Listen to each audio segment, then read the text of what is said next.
Live. All right, we should be live. Um, Should we today's blur out our faces before we start? hmm? Should we blur out our faces before we start? Possibly, and maybe change our voices so it sounds like we're, I don't know, speaking with helium or something like that. Um, that may be appropriate. I read something. Just speaking, this is. Have you seen David Lynch's Blue Velvet? No, Jeremy, what's wrong with you? a lot. uh, Where are we going to start? Well, never mind then. Um, there was just I read this article. Dennis Hopper. Apparently, the Dennis Hopper character has a mask, and he's um, breathing in amyl nitrate a Hmm. lot. And apparently, there was an initial idea of him. It was supposed to be helium, which would completely change the movie. Right. So that's anyway. Um, you must watch Blue Velvet at some point, Jeremy. This is Sorry. unacceptable. I will. I will do it.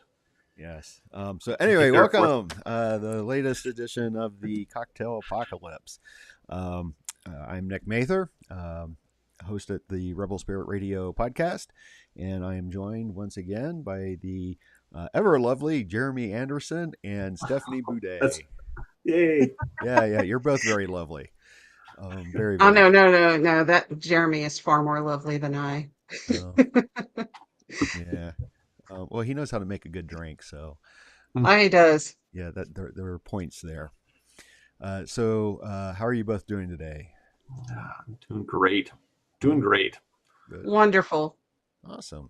I am just That's ducky. what I have to say. Yeah. Well, no, you can be honest. I mean, if you're having a Well, horrible day, you can. no. They won't let me say anything else. Oh, okay. Understood. Understood. That's right, man. Um, well, today's topic is conspiracy. And I think one of the questions we're going to look at eventually is how or in what ways is conspiracy apocalyptic? How does it relate to the Mm. ideas of apocalypse? Hmm. But I thought that maybe our starting point to get us going would be to look at the word itself, conspiracy, Mhm. because what it means is to breathe together. And I can't help but to notice that the spiracy part of it derives from the root spirit, and Hmm. that means to breathe. Um, Mhm. and I think that that's a entryway into looking at the ways that conspiracy theories are comparable to some religious thoughts. Hmm. And I think that the breathing together is the formation of a community. Hmm. Hmm. Yeah. Yep. Yeah. Yep, that makes sense to me because I think part of conspiracy theories actually stems from creating an in group. Mm-hmm. So Yeah. belief in a conspiracy makes you part of the group. And if you're not Right. part of the conspiracy, you're Mm-hmm. outside in one of them. Right. It's a definitely an us them scenario where you Hmm. have Mhm. the community of true believers. Right? They're Yeah. not believers, they just know, right? Mm, It's not a yeah. belief in their minds. Yeah, that's a good distinction. It is knowing Mm, without any sort of, uh, I don't want to say critical thought. I think there is a lot of thought that goes into it. Hmm. Hmm. But uh, it's it's its own little sphere of understanding. It doesn't look outside of its bubble. Yeah. Right, right, Mhm. right. You're right. There is definitely critical thought involved. And a lot of these people that get stuck into conspiracy theories are actually really smart. And that's part of the trap.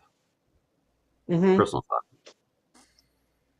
yeah. And I always feel like there is this connection with ideas of awakening, Hmm. because you hear that all the time.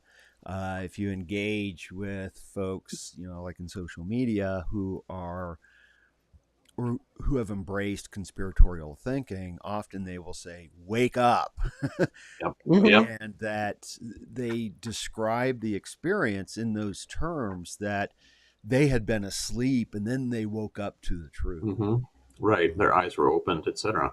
Yeah, yeah. I kind of blame Plato for all of that.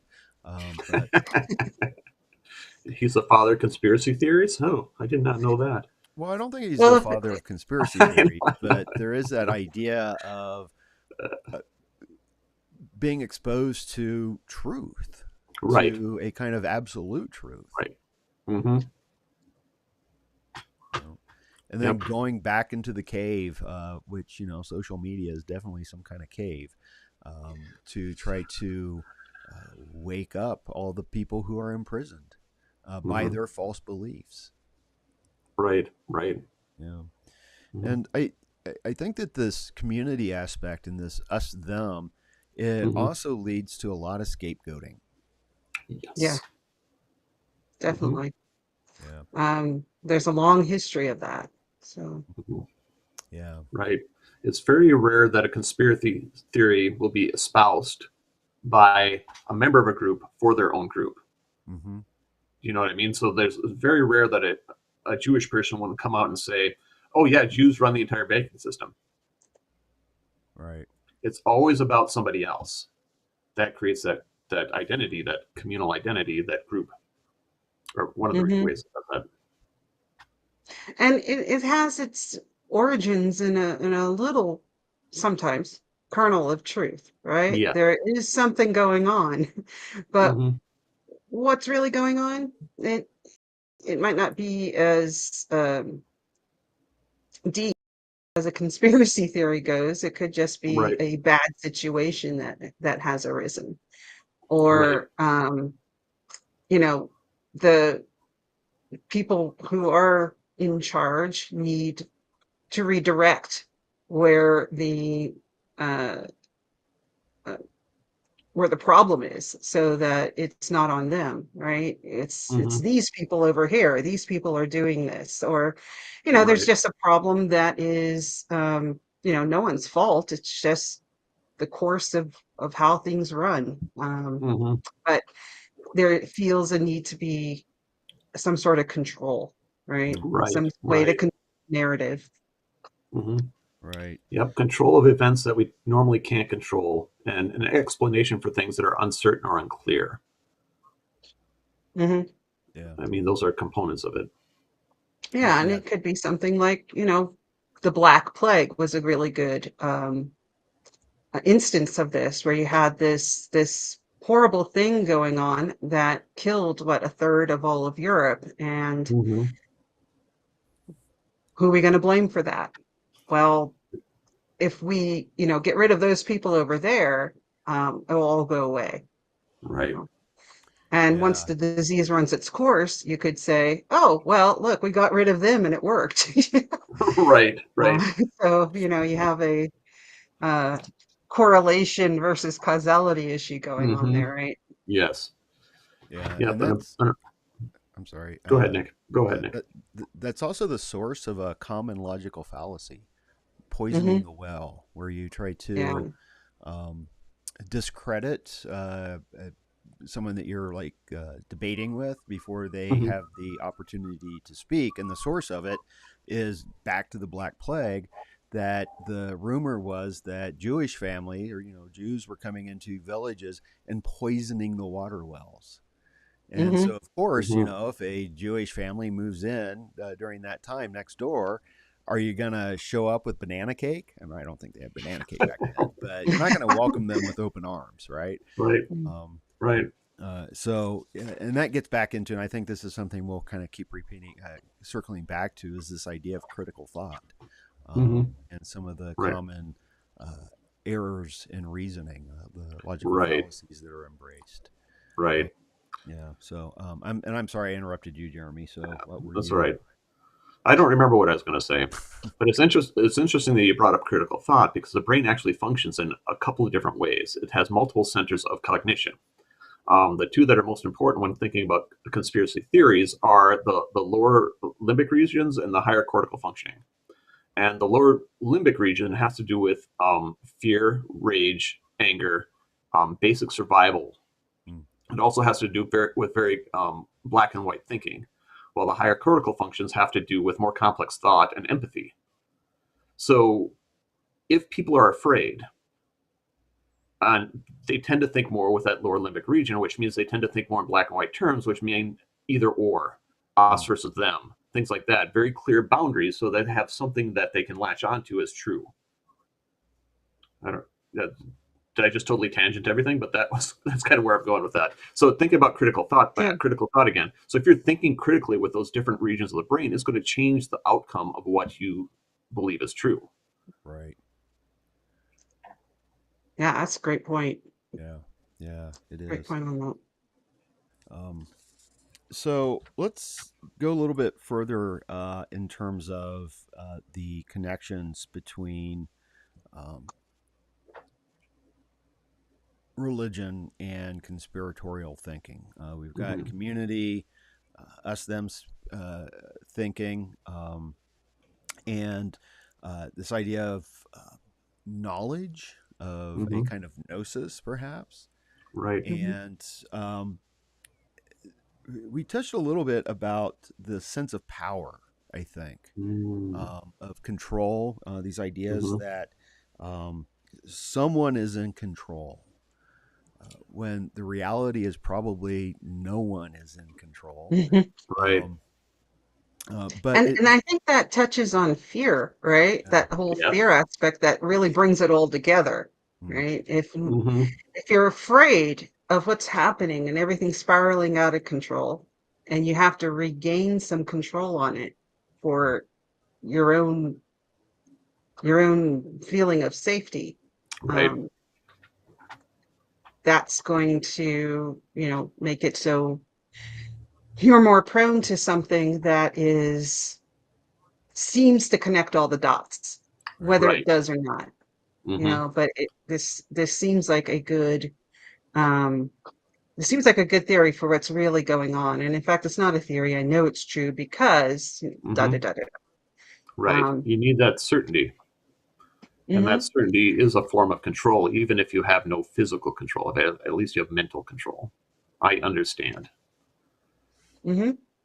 Mm, And I do think there's some who exploit that Mm-hmm. and manufacture something to be afraid of. Yes. And it's not too difficult to do that because there's a lot of things going on in the world that are frightening, right? Mm-hmm. So So is that a good segue into birds aren't real? awesome. Go This ahead. is this is one of my favorite conspiracy theories, and it is because it's 100% manufactured. mm, Peter McIndoe was sitting on the rooftop with a couple of his friends when a protest of some sort went by down below, and he thought, "This is kind of ridiculous. Let's make up a sign and go down and start yelling things." And so I don't know how he came up with the idea of birds aren't real, but that's what he put on his sign. He started yelling all this crazy stuff about birds aren't real. And then he took it a couple steps further and created a whole movement out of it, where he bought a van and he drove around and trying to preach this message. It's not a real conspiracy. This is just something he made up on its own, right? But it gave it again. I think I kind of lost my train of thought on this one. But birds aren't real is not a real conspiracy, but people did latch onto it and mm. started to spread the news.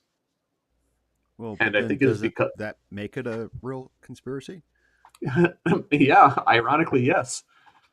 Mm, I think that's it's a fascinating one because I think there are a lot of arguments that QAnon started as just shit posting. mm-hmm, Right.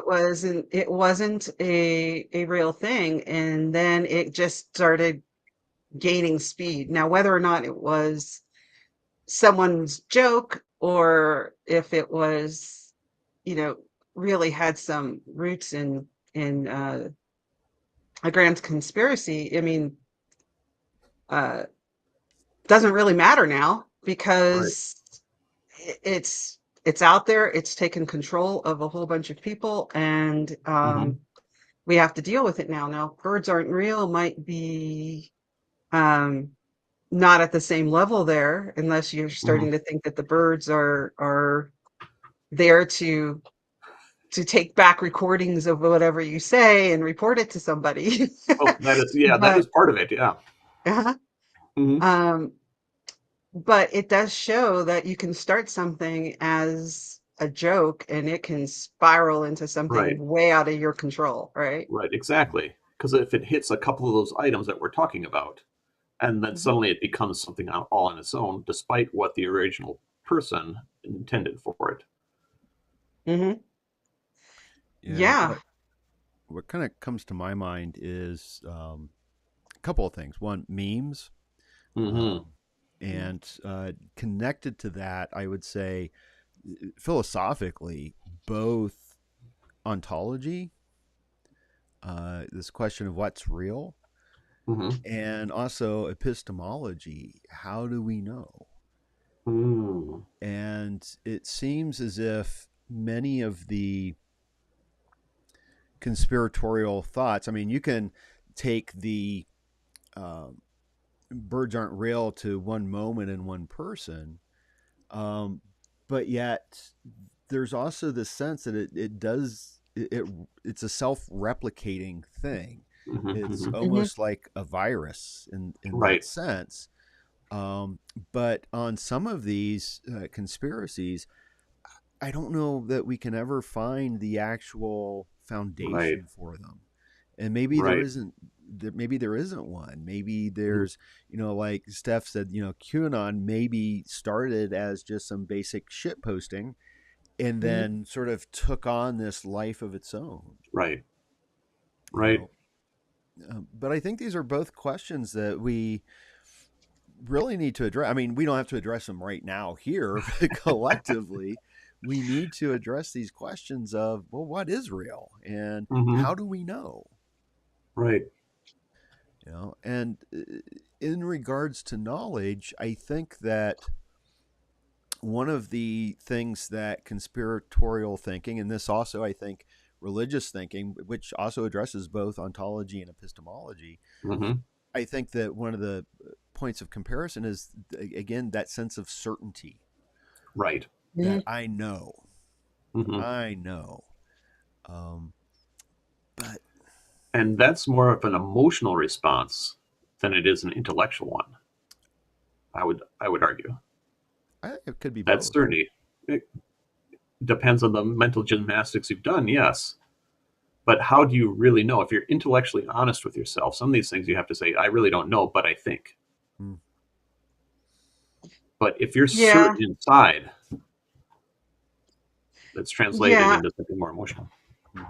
Yeah, I would agree. There's something there that is triggering on the emotional need for safety, I think, the Hmm. emotional Hmm. need for understanding and knowing what's going on.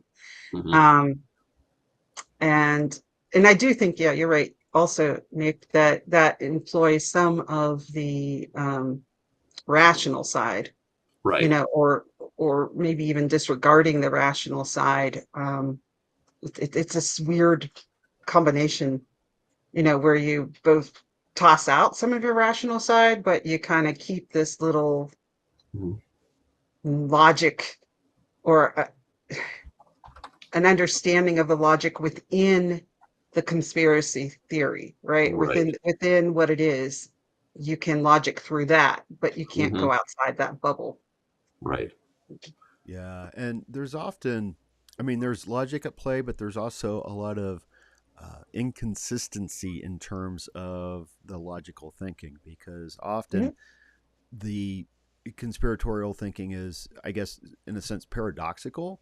Mm. mhm, Or it's also been phrased as just being incoherent because people will believe two contradictory things. Right. mhm, And you can't hold two contradictory ideas, they can't both be true. One has to be true, the other has to be false. So one that I read was this idea that um, Princess Diana, for example, her death was no accident, that she Hmm. was in fact murdered. But then there's also this idea that she faked her own death. Hmm. You can't have both of those things at the same time be true. It's impossible.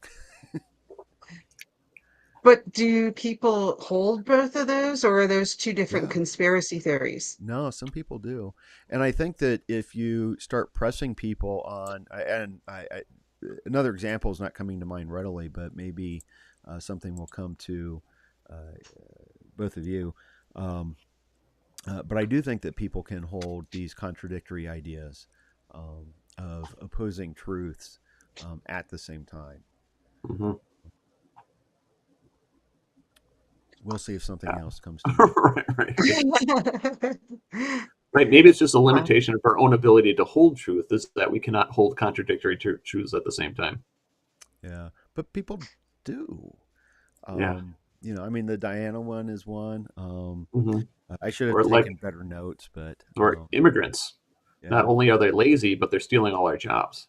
yes, Yeah, yeah, that's yeah, a great that's a one. good one. Yeah, Schrodinger's immigrant, right? yeah, Yep, yep. Um, yeah, the idea that how can they possibly be taking our jobs if they're all lazy? Or maybe they're Right, getting the jobs and just not doing them then. right, right. yeah. Maybe. I don't know. Perhaps, I don't know. perhaps.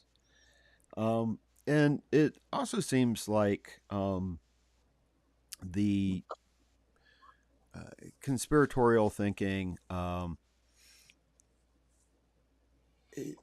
And Steph, you made this point. I think you made it pretty well in our pre conversation discussions that often what's going on here is it gives people a way to avoid real problems because Mm, through denial or giving up control, uh, hmm. but Yeah, and all of that makes things worse.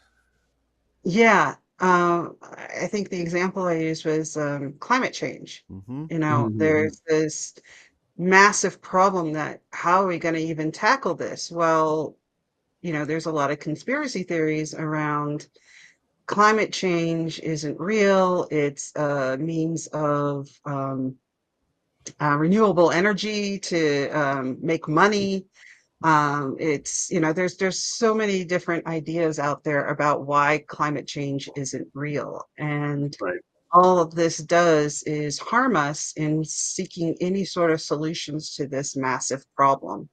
But it right, also indicates, it is such a massive problem, and most people don't feel like they can do anything about it. So if we say this is just, a money-making scheme from, I don't know, the Democrats, or this is a money-making scheme of some group of scientists, it's easier to deal with it. We right, don't have to actually address it because it's, right, someone else's um, concoction that doesn't right, really affect us. right. There's that illusion of control again, then, right? Hmm. Yeah.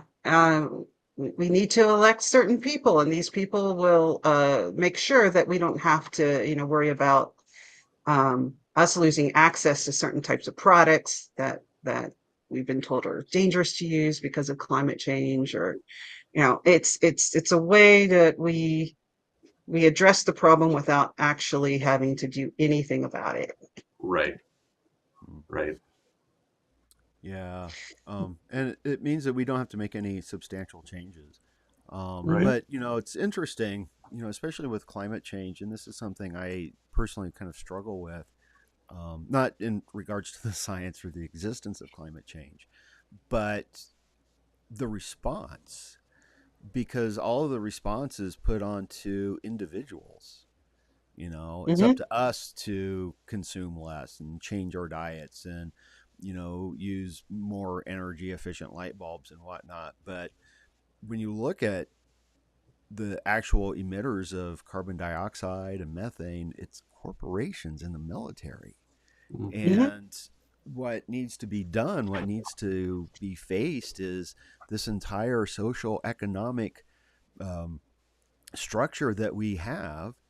And I think that changing that is such a daunting task that it's just easier to believe that there are scientists getting really rich off of this, and they are Right, not at No, right, all by right. any no. stretch of the imagination. Hmm. And if Yep. anything, a lot of them are facing hate against Right, them. Yeah. Right. dangers to their lives, Hmm. or at least perceived dangers to their lives based upon what people sending in hate mail, calling them, harassing them at their homes. Yeah. Hmm. No one who's calling this out is getting rich. Right. But and that's the dangers of having those beliefs. But you could also see where there is the beginnings of that conspiracy, right? Because this is something so large, and the people who don't want, who aren't, I should say, the people who are needing to address this, corporations, Hmm. the um, aren't doing what they need to do in the time that needs to be done. And so um, you put out all this disinformation. And with all this disinformation, you get more and more conspiracy theories about it, right? Right. And Right. it's so you could see where it's actually being directed. We know that a lot of these corporations knew about this from the 70s. Yeah. Right. That's concrete. We know Exxon knew about this back Hmm. then. Um, and to change the narrative, now it's up to us to do things. Right. Well, what can I do? I can use, non-aerosol hairspray. I can buy certain products, but putting all the onus on just the people out there who don't have this corporate power Hmm. makes it far, far more daunting and horrible. And so you get, the conspiracy grows Right. because I can't do anything that Hmm. big to change things. Right. So, it's this circle, this Hmm. never-ending cycle of putting out this misinformation, and conspiracy grows. People feel more disempowered. Hmm. Yeah. Yeah. And a couple points. One is that often behind conspiracies, there's like this little seed of truth. Right. Um, Mhm, because as you were speaking, Steph, I kept thinking, yeah, there was this almost like conspiracy with the oil companies and Hmm. other industries to divert our attention. And, there's been, and this has been documented, that there's been a attempt to make people question the science. And it was the same thing with cigarettes and mhm, that the tobacco companies engaged in a public relations um, effort to convince Americans, especially that oh, cigarettes aren't that bad for you. Right. They don't cause cancer or any other diseases. And we now know that some of the large oil companies use the same public relation firms. Hmm. Um, so, and yeah, I think that just adds to the problem in terms of, Right. I mean, people have reasons to be suspicious, Right. and there's mhm, reason for skepticism. Hmm. mhm. They might even say, like, us talking about this is just going into a different conspiracy theory of anti-corporate Yeah, stuff. But my response to that is always, but it's not really conspiracy. It's right out in the open. We could yeah, Right. we could actually find the proof of that in things that came out earlier. yeah, We know what they said in 1970 because here it's documented in this video. yeah, Right. Here it's Right. documented in these papers, in these courts, in so, but yeah, there's always this like little turning at like, oh, look at they're into conspiracy because they're blaming us. And right, Right. well, no, it's not always a conspiracy. yeah, Well, sometimes it is a conspiracy. It's just not necessarily a conspiracy theory, and I think that's a distinction that some people have to make. mm, Is that Hmm. we think negatively about conspiracy theories, but sometimes there really are conspiracies.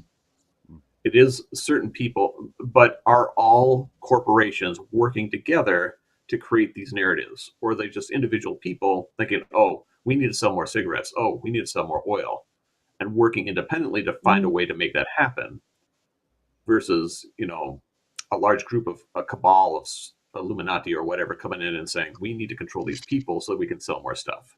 Well, I think the corporations, yeah, I think cigarette companies. I don't think it was just an individual doing that. I think it was the corporation.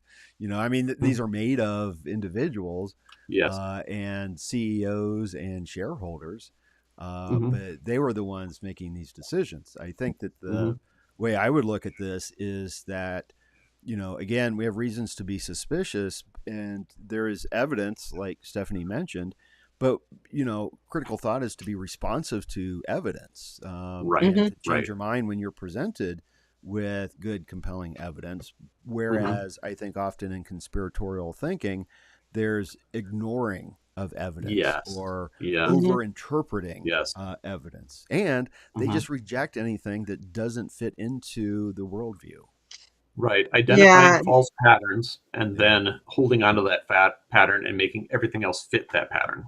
yeah, yeah. I also think there's this, there's no distinction between just following be, for being awakened. There's no distinction between I just found this other explanation for this, and I'm going to go with this explanation now, versus, actually having your mind opened and um, uh, you come to this grand understanding of things. It's you just took somebody else's idea and incorporated it into your own and said that was an awakening, and it's not. That's not what that is. I think that's where, when we talk about awakening, I mean, we've had a lot of conversations about what does that mean, and a lot of people simply take one theory over another, or one explanation over another, without understanding that all they have done is exchange right. what they're embracing.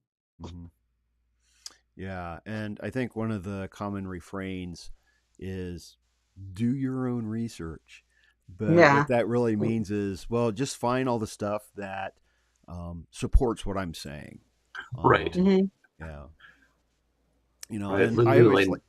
I'm sorry. Go ahead, Jeremy. I was just going to say, little do they know that what they're when they're saying that, often they're the victim of their own cognitive biases. Yeah, Yeah, yeah, yeah. exactly. Well, and And you we all know, have them, yeah, and I for think that's sure. important to say. We all have our cognitive biases, and Right. um, whether or not we initially see them is one thing. Right. And we do And something to course correct and help adjust for our own biases. That's another thing too. Yeah, mhm, yeah.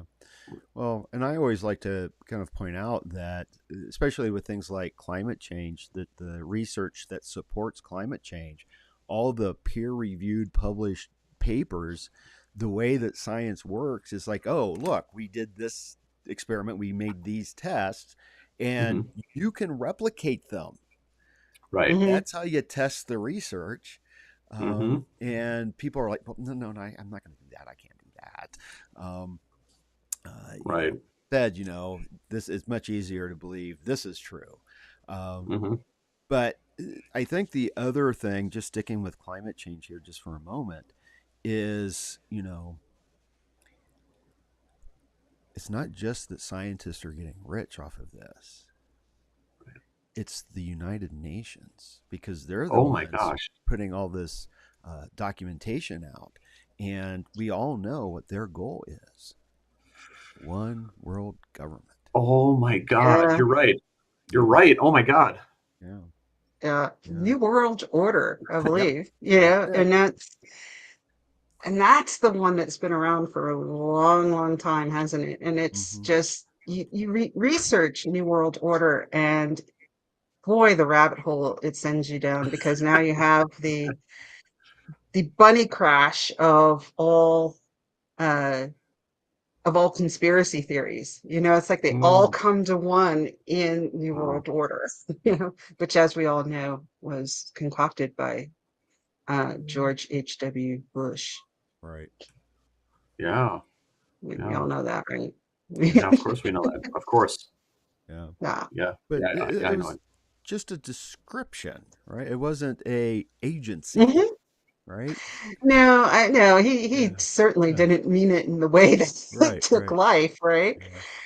Um, Hmm. but in this one new world order, one world government, that's old. Mm-hmm. It just sort of came to a new enlightenment Right. at, during the late 80s, early 90s. Mm-hmm. You know, Hmm. Well, so, you had, and I'm not entirely familiar with this. I'm going to put you on the spot, stuff. oh You crap. made, yeah, sorry, but you made the observation, I believe, that there's a connection to this idea of the New World Order and the emergence of the Antichrist. Well, yeah. Mm. And this is where you have, different conspiracy theories kind of all crashing together. Um, if you believe in the idea of Antichrist, as an individual who's going to do what he's supposed to do based on the biblical understanding, um, then the emergence of this person rising and bringing the whole world together in uh, this dark anti-Christian era, um, it makes a lot of sense. That the person who is going to emerge is going to be the Antichrist, and he's going to bring about the end times. And there's different ways to look at this. I mean, it's not one cohesive story. It all depends. I mean, for some people, the Antichrist is an actual person. For some people, it's an organization. For some people, it's an ideology. So it's just a really good catch-all for what's going to bring about the end of our civilization, the end of times, and actually trigger the Mm. second coming of Christ. And Hmm. Hmm. yeah.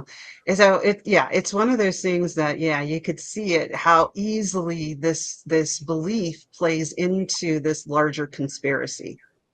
Yeah. I'm biting my tongue because there are things I want to say about the Antichrist, um, but I'm You going to said that refrain. ominously. Oh, I just want to say, is there anywhere in the Bible Okay. that it says that he's orange?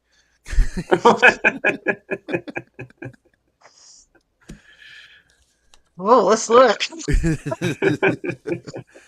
Well, there's a Comb through lot it. of I'm sure we can parallels. find something. Well, there was that whole thing about the head wound. Uh huh. And I want to bring it up that the book of Revelation never actually Right. talks of him as the Antichrist. Right. That's something that comes out of the epistles of John, Right. you know. Um, and he's more discussing this in terms of like anyone who, acts in this manner and denies Christ and does all that's an Antichrist. So Yeah. even John isn't speaking of one person. Right. Um, But I think it all culminates in the book of Revelation, Mm. which talks about the beast. Yeah. And the Mm. beast is often associated as the Antichrist. Mm-hmm. We have the beast, we have the false prophet, and I can't remember the other one right now. Satan. Okay. Well, how did I forget Satan? So it's Satan, the beast, He and the wanted you false to, yeah. prophet. Yeah. Yeah, I just Sa- wanted to, it's Yeah. Satan wanted you to. exactly. Mm-hmm. That's what's going on. Got into my head. Don't trust anything I say. Anyway, sorry. Well, the beast, and especially the number of the beast, 666, we have a fairly decent idea what that refers to. Um, the 666 refers to Nero, who admittedly was horrible to early Christians. And the beast was Rome. But, and I'm just going to say, my favorite conspiracy is the empire never ended. Yeah, Mm. yeah, that's a what Philip K. Dick. Yeah. I'm not sure he meant it like that, but um, Right. it's certainly, yeah, go ahead. Yeah, no, I think he just meant it in the sense that there has always been an imperial power. It's Mhm, Yes. changed mhm. Right. faces throughout history, but Hmm. we always have empire. Yes. Yeah, And, Rome is our favorite kicking post, right? It's we're yeah, gonna we're gonna go after it. But in some ways it's right, yeah, you know.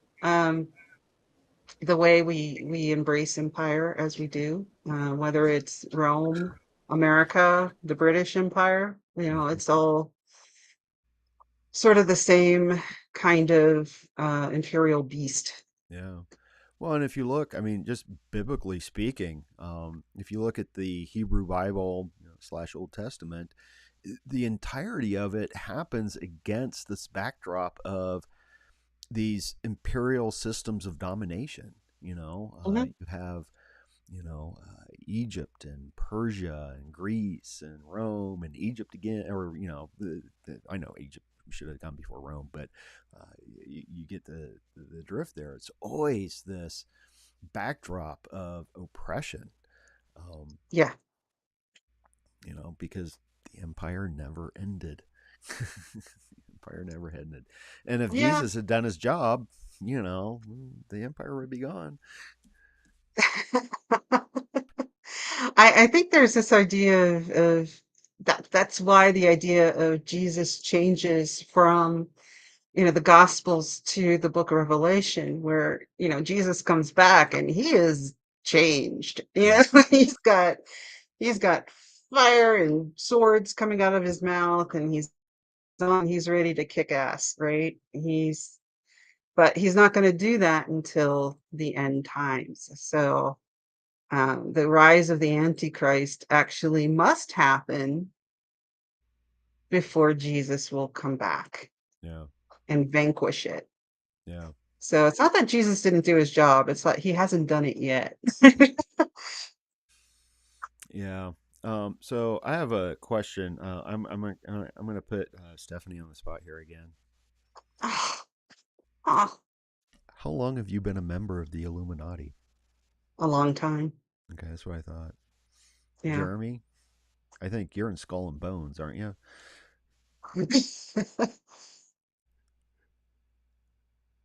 Oh, we lost sound See? with Jeremy. Yeah. Yeah, me, Well, Skull and Bones. see. Well, not. I'm not a part of those amateurs. Oh, okay. Well, Amateurs. which cabal do you belong to? I can't say. Okay. No, I Interestingly, do you can't know say. the source of the word cabal, No. Steph? Kabbalah, right? Yeah, it refers See, to yeah, Kabbalah. yeah. Yeah, Uh-huh. yeah.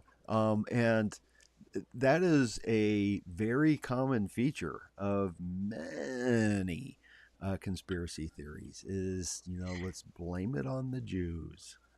Hmm. Yeah, Yep. yeah. Um, eh, that I mean, because it's what it's the secret teachings, right? Yeah, yeah, And it is interesting that anything that revolves around secret teachings ends up being at the center of some sort of grand conspiracy, because it's okay for the Jewish people, it's Kabbalah, right? For so what arose in the 18th century was, the Freemasons were at the heart of everything, and the Illuminati were at the heart of everything. And these were actual groups that existed, but they were never very large. right.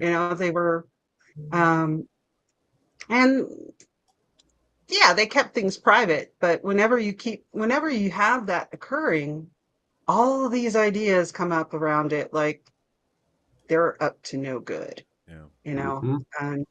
And I think the Jewish people were the biggest recipients of all of this hate thrown at them for their Right. secretiveness, their separateness, yeah, which Right. was never part of them to begin with. It was something thrust upon them, yeah, right? Right. It's like, okay, we don't want you living with us. You live in your own places. And that's how these ghettos rose up, right? right. Because, Hmm. and all these different practices occurred because, in Christianity, there was no uh, there was no lending with interest at all. That was called usury, and Christians weren't allowed to do it. But if you had banking and you needed a banker, Right. well, the Jewish population were the only ones Hmm. who were allowed to do the job, and they were pushed out of everything else. And so, Right. they and then they become the center of a conspiracy theory, Hmm. of these are the people who are acting against us. Look at them controlling us with the money. Mm. But you force them into that position. Right. And then blame So them for it. it's and then blame them for it. Right. It's victim blaming at its best. Yeah. Hmm. Yeah. I'm curious if conspiracies emerge whenever there is like something secretive or a secretive group. I'm curious, um, and I don't expect either of you to know the answer to this, but what came to mind was like the mystery traditions in Hmm. Greece, and then you had some in Rome as well, especially the Mithraic cult. But it made me wonder, were there ancient conspiracies surrounding things sorts of Right. things? Yeah, Right. Good question. I have no idea Maybe myself, but really. it makes sense. It, yeah, it also depends, because it's not just secrecy that generates conspiracy, but it's also uncertainty and fear. yeah, yeah, So if they had no fear of these groups, then there's no need for a conspiracy to explain them. yeah. And maybe also like in, for example, the Eleusinian mysteries, pretty much anyone could participate. As Hmm. Hmm. long as they were, I think, spoke Greek and could pay a very small fee, Hmm. and had not murdered anyone. Hmm. So because that they were so open, that it wasn't the group itself, it wasn't a group that was being kept secret. It was the teachings that were being kept Right. secret. Right. But you could access them. Hmm. I do think that um, we have some understanding of conspiracy arising out of that, but it is again concentrated in Christian groups Yeah. in Hmm. the in late antiquity, right? I mean, we had um, Christian groups come out and murder Hypatia, right? Mm. Because of what she was doing. She was just basically teaching math and science, Right. and Or and she was a woman, so yeah. Well, yeah. there was. But so you have this group of people in a rage go out and literally tear her apart, Yeah. Hmm. on this conspiracy of certain elite groups that were trying to, you know, poison Christian minds. Yeah. Right. So that's what I could see there. And I don't see it in antiquity too often before Christianity. I don't know. Maybe we could talk about Pythagoras. Maybe there's something there. But I don't know if it's actually a conspiracy. Yeah. It Yeah. is not great for Pythagoras, though. Well, I think that you just made a very important point, and that was this idea of the poisoning Christian minds. Hmm. And the reason I think that is so crucial is both when we look at this idea of the Illuminati and also Freemasonry, Hmm. because the Illuminati, there's this idea of illumination, but Hmm. this is the illumination of reason. The Illuminati Hmm. began in 1776, and this is the period of the Enlightenment. And the Hmm. Enlightenment was birth of rationality. It was, well, not the birth of rationality, but where rationality was supposed to be dominant. Hmm. And the Illuminati, this group, you know, what they were proposing was Republican free thought, you know, Hmm. and they were anti-royal and they were Hmm. pro-democracy. Right. Hmm. You know, and it came to an end in 1785 when the Bavarian government shut it down. Yeah. But it was a rational movement, and I think at that time, I'll say something about Freemasonry here too. But at that time, you did have people suggesting these private groups where like-minded individuals who, for example, were more interested in rationality and reason and pro-democracy against traditional church teachings. I mean, God forbid if the Hmm. Illuminati had its way, you might end up with a government that separated church and state. You Right. know, Hmm. um, and the same thing with Freemasonry. My understanding is that Freemasons are forbidden to discuss politics or religion. Hmm. And they're based on, it's a fraternity, but they're based on charity, tolerance, and brotherhood. Right. Hmm. And this seems really kind of antithetical to the papacy, maybe, to much any church essentially. It's Hmm. free thinking, and that's a challenge to Christian domination. Right. Oh yeah. Hmm. So yeah, and today, is it any different? Yeah, It's not. yeah, yeah. So, um, what else do we have here? Um, Another point that I see with a connection between conspiracy thinking, conspiratorial thinking, and religion, especially Christianity, is this persecution complex.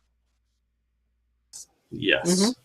Mm-hmm. Hmm. Because I can't even begin to tell you how often, and I've had this in the classroom where students will say, Christians are the most persecuted community on the planet.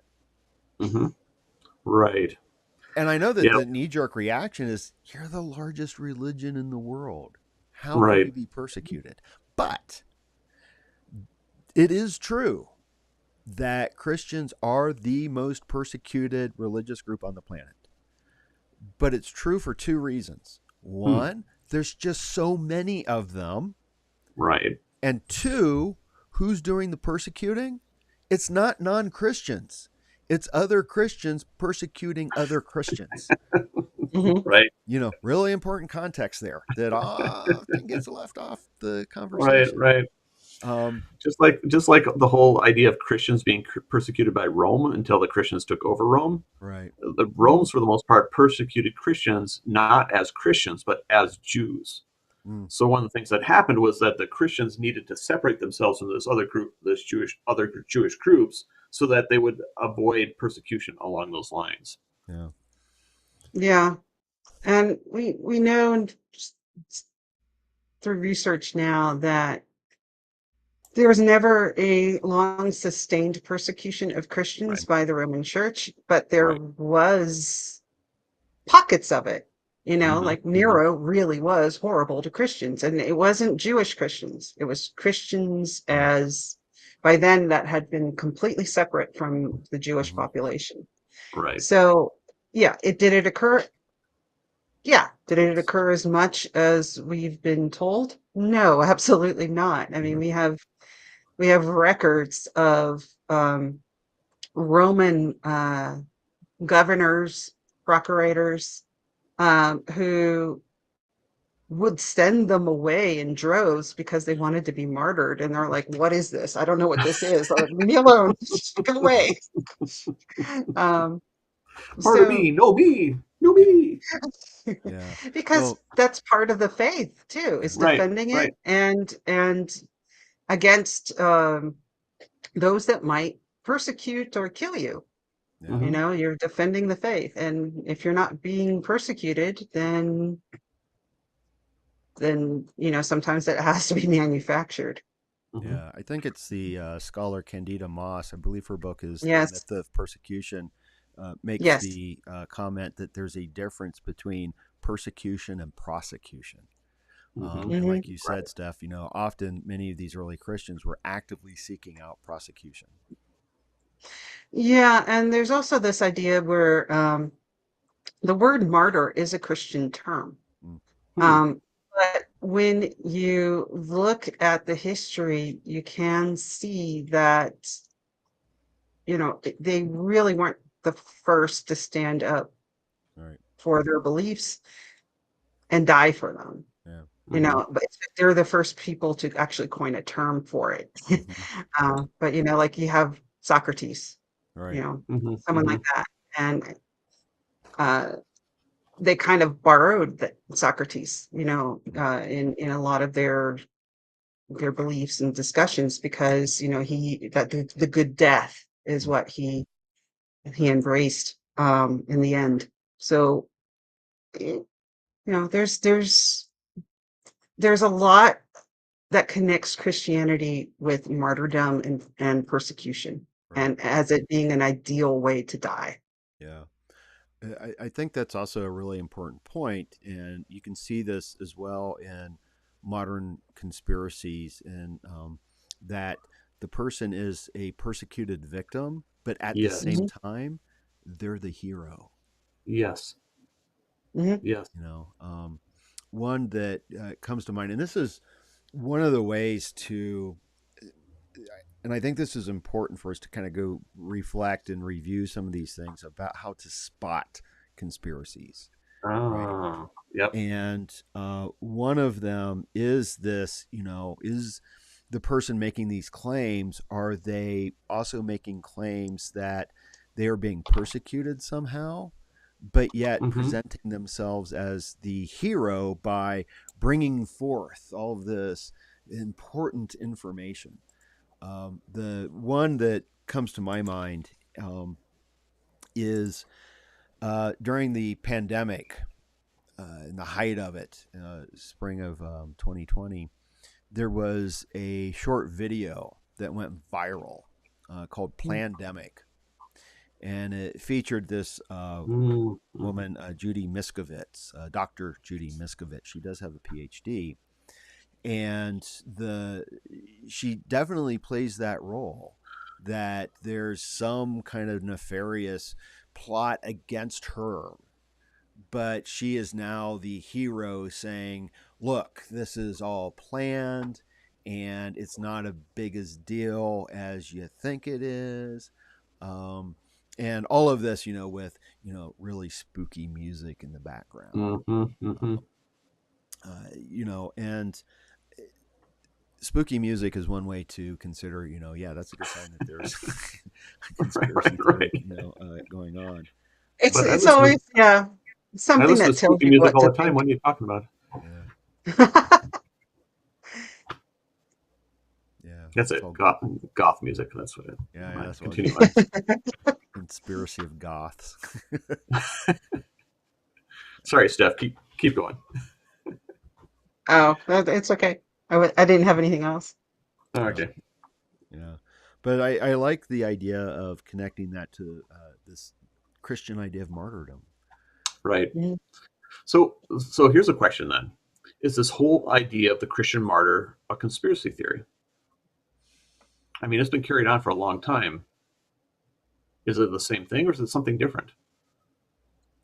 Um, I don't know if that's a conspiracy theory. I think it plays into it a lot. Okay. I think it's, you have someone at the center of all this who was killed, who was martyred. Hmm. Um, uh, so in in some attempt to emulate Right. Jesus, you get people who, well, I can't, I would never deny Christ. I'm not gonna. Hmm. I'm going to be the person who stands up and is proud to die for my cause, Right. and we could see that in a lot of different things. I mean, you could see that in terms of the military. Mhm, mhm, Someone mhm. going into the military because they want to serve their country and they're not afraid to die for their country. Right, I think, and while that can be a very noble thing, we can also see it playing into nationalism, right. Or a pride. Trump taking a Yeah. bullet for our company, our well, our country. Yeah, slip of the tongue there. Don't read too much into it. No Freudian slip there. No. Yeah, But did he take a bullet? And yeah, we saw that come up. Did that actually right, occur? right, Is it staged? right. Um, So a lot of martyrdom people. can play into conspiracy theories, but it's not necessarily a conspiracy theory itself. That's kind of what we're Yeah, saying. Yeah. I would say that. I would say it's just something that can play into it because you could see that going in both a good and terribly wrong direction, right? Hmm, hmm, hmm. Yeah. Yeah. And, in regards to that attempted assassination, I think I wouldn't say that it was staged necessarily, but I would question whether or not there was a bullet because there are some reports that it could have been like glass shards. Right, that hit Mhm. him. There Yeah. probably was a bullet, Yeah. but it didn't necessarily hit him. Right. Yeah. So there are And questions, and these are good Right. questions and to ask, but you don't have to necessarily believe, one and or the it other. Yeah. plays into a conspiracy that you have someone who won't release their doctor's um, Right. Yeah. report, right? Yeah. Right. They're keeping that hidden. So what happens? That plays into the conspiracy Hmm. for people who are saying he was never shot at. It was all Right. staged. Whereas it could be something that was more simply, yeah, it was a bullet that grazed his ear, or it could be that it was glass from the teleprompter. Yeah. Either way, you're looking at that and it's still um, a close call. Right. Whether the bullet Right. hit the teleprompter or grazed his ear, that's a pretty close call. Yeah. Hmm. Um, but I think a lot of people felt that it was staged, Yeah. that it Right. was part of a bigger plan. I mean, I certainly Hmm. entertained the thought. Mm. Hmm. Um, Biden hired the but hit. Biden hired the hit. That's what I've heard. And Yeah. Mm. yeah, so I mean that I think that's great staging for how conspiracy comes about. You Right. have all Exactly. these different elements. You have someone who's not releasing their doctor's report. You have all these weird things going around the actual event, what happened. There's not too much about what the shooter's Hmm. motives were. Mm. Right. And so it's a perfect element for Right. a conspiracy about that. Yeah. Well, Trump seems to thrive on conspiracies. Hmm. Oh, yeah. And, you know, I had a question here in terms of the claims about the 2020 election. Um, it was rigged, it was stolen, or whatnot. Hmm. Um, the difference between it, or is there a difference between just flat out lies and conspiracy? Mm, that's a good question. It may be intentionality. Mm. I mean, Trump is not trying to create a conspiracy theory. He's just saying what he needs to believe. Yeah. But other people are running with it and creating aspects of it. Yeah, I don't know. Well, yeah, because Hmm. what happened, like he thrives in this element of conspiracy because it Hmm. bolsters his cause. Mm-hmm. Fear and But uncertainty. did he create it? No, but look who's jumped on it. I mean, it's a massive QAnon thing. Yeah. Right, Um, right. the election was stolen. Um, he's here to save us. Hmm. Some of the conspiracies, paint him in a messiah type Right, of right. role. Mm-hmm. Hmm. That actually gets very frightening when you get down to it because you know, he is this to them, this second coming. Mm. Right. To some of This them, yes. person to some of them, he's this person who's going to just rise above it all and make things better for them. Hmm. Right. And they're going to rule. In the end, they're going to rule. Yep. Isn't part of that not necessarily that he's the second coming, but that there's and I don't know much about this biblical figure, but Cyrus, I think, Hmm. who was, I believe, a pagan that Yes, came to a power, pagan king. but fulfilled God's will. And so that's Yes, one way that Christians Hmm. kind of gloss over the um, moral depravity of Donald Trump by Right. but likening him to Cyrus. but initially, this was not connected with Trump. This was connected to George W. Bush Oh. during the uh, Second Gulf Mm. uh, War. You know, when he landed on the ship, Yeah.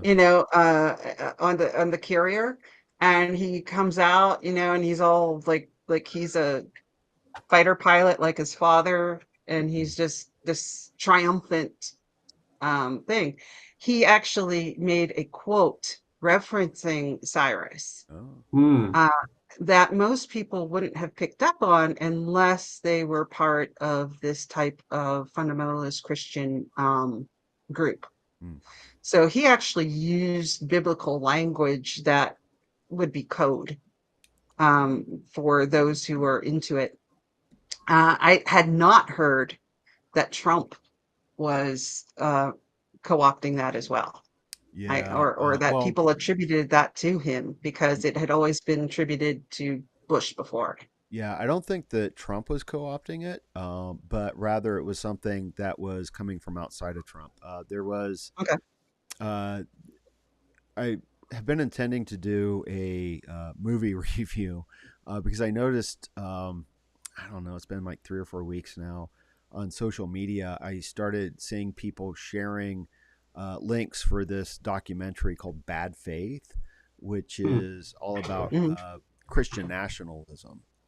Okay. Hmm. And I think the film was put together before Project 2025 came to Okay. the attention of more people, but the film did make the point of looking at this question of how in the world could Christians support Donald Trump? Right. Someone Right.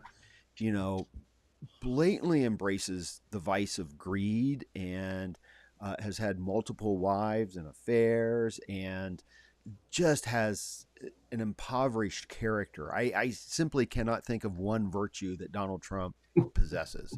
And I've thought about this for years now, and Hmm. I can't identify any. Um, but yes, so they in that documentary, and it was put together by someone I forget the person's name, but they're a scholar at Loyola Marymount University in L.A. But yeah, so that's where the Cyrus comes in. But I wanted to ask about because Project 2025 has kind of come to the fore in many ways. Um, is that an example, do you think, of an actual conspiracy that has been brought to the light of day? Because people definitely were trying to keep that kind of secret and hidden. Hmm. Um, mm, I think, yeah, I'm not sure if I would Right. say that's a conspiracy so much as an element Mm. of something used Mm. in one. Okay. Because like I said, that has come out before with George W. Bush. Right. Uh, and it makes sense that you have this person, for some Christians who can't work with that cognitive dissonance of Trump is very non-Christ-like. But we Hmm. do have people who believe thoroughly that he is, Mm. you Right. know. Um, and that you could see that in the pictures that they do where, he's got a crown of thorns on his head and Right. he's, Right.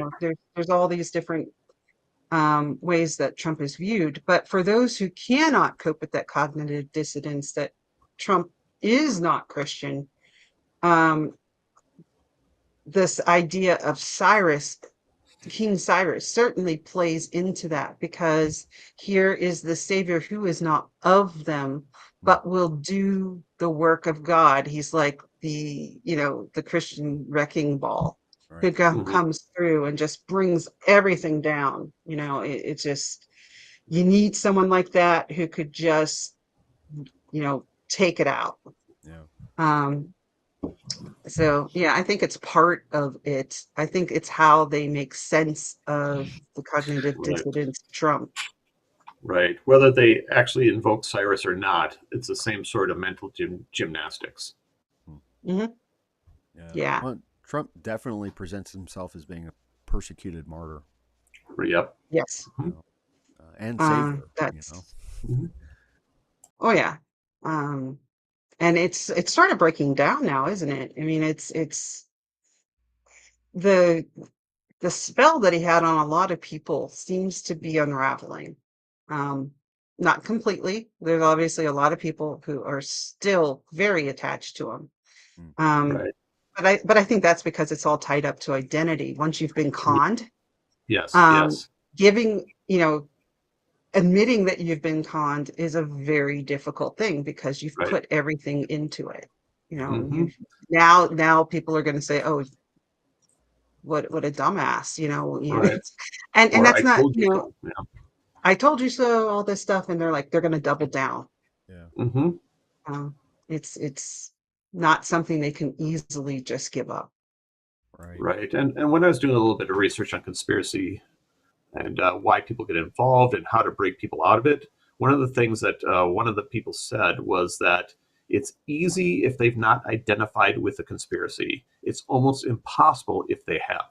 Yeah. Hmm. And that's if, as soon as it becomes a part of your identity, whether you believe in Trump or not, that's not a conspiracy. But if it becomes a part of your identity, then it's very, very, very difficult to let that go. Right. Hmm. Yeah. And I think that is a crucial piece of information or way of looking at things in terms of Trump and his support is that people just, it's identity, and you're not going to get people to change their minds if it's there because it's not rational. Right, Hmm. exactly. And you can argue with them all you want, but in fact, arguing with this sort of person actually increases their sense of identity. This whole idea of Hmm. us versus them, I am me and you are out there, and Yeah. you cannot change who I am. Right. And usually it does take some form of crisis Mm, in order to get people out of that type of thought, some sort of incredible crisis. And it's hard to think how this scenario would allow people to, even a crisis in this case would allow them to look away from that, say, oh geez, I should have maybe thought of this more, or but no, they when it's tied up to this sort of end time sort of idea, mm, Hmm. right? You're not going to let it go. And Right. historically we see that with like groups like the Millerites, who mm, became the Seventh Day Adventists after the crisis of, they had predicted an end time date, right? mm. And that didn't come to pass. The second coming didn't occur. And then they predicted another date. It didn't happen then. And Hmm. now they're Hmm. in serious crisis because, oh my God, this didn't happen. What do we Oh my do? God. And some of them became something else, and other people really couldn't handle it. Hmm. Their suicides, they were, Hmm. just Hmm. mentally completely falling apart. Um, A lot of them died because they hadn't prepared anything for the winter because Right. they thought that Christ was coming back. So, Hmm. Hmm. poor planning uh, did them in. Yeah. I have a question. Is there anything else either of you want to say in regards to Trump and the Millerite, this line of thought where we are right now? No, I'm good. Good. Okay. Because I'm wondering if we've identified some key elements to conspiratorial thinking. And I should also mention that a lot of where I'm coming from is from a publication called the Conspiracy Theory Handbook Mm-hmm. by Stephen Lewandowski and John Cook, just to give proper credit there. But I had gone through, I started creating a list of various conspiracy theories. And I Hmm. know that pre discussion, we were all agreed, we're not going to just do a listing of conspiracies or why conspiratorial thinkers are all, we don't want to just bash them, right? Right, right. Because we all have these tendencies in our own brain. Yeah, I mean, we all have this sense of fear and this desire to control what we don't understand. We all have this desire to find patterns where we can't necessarily see them. right. So conspiratorial thinking is not something that's just, oh, just these sorts of people. They're crazy. Yeah, We're all kind of like this. yeah.